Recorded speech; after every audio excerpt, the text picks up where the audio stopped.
ஜெய் சாய்ராம். உணவே மருந்து. நாம் இன்றைக்கி காரசாரமாக ரோட்டுக்கடை தக்காளி பஜ்ஜி தான் பார்க்க போகிறோம். வாங்க. இப்போ நம்ம அடுப்பு பற்ற வச்சு குக்கர் அடுப்பில் வச்சு 100 மில்லி எண்ணெய் ஊற்றிக்கிங்க. கடுகு, கடலைப்பருப்பு, பெருஞ்சீரகம் ஒரு ஸ்பூன் போட்டுக்குங்க.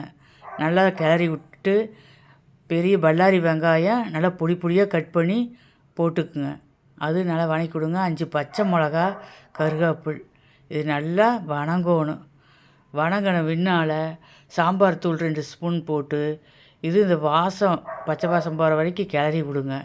கிளறி விட்ட பின்னால் நம்ம கட் பண்ணி வச்சுருக்கிற தக்காளியெல்லாம் போட்டு இதில் நல்லா கிளறி விடணும். நாங்கள் 1 கிலோ தக்காளி போட்டிருக்குறோம். அளவான உப்பு போட்டுக்குங்க.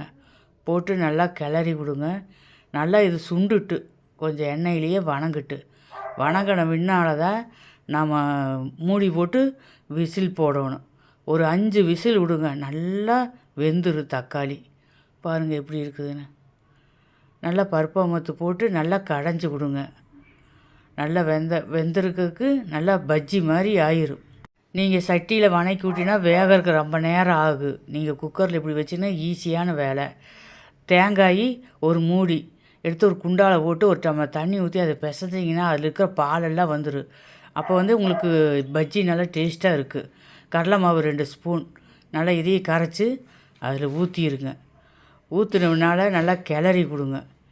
கிளறி விட்டு அடுப்பில் ஒரு 2 கொதி வந்தால் சூப்பரான காரசாரமான தக்காளி பஜ்ஜி ரெடி. இட்லி, தோசை, சப்பாத்திக்கெல்லாம் இது வச்சுக்கலாம். சூப்பராக இருக்குது.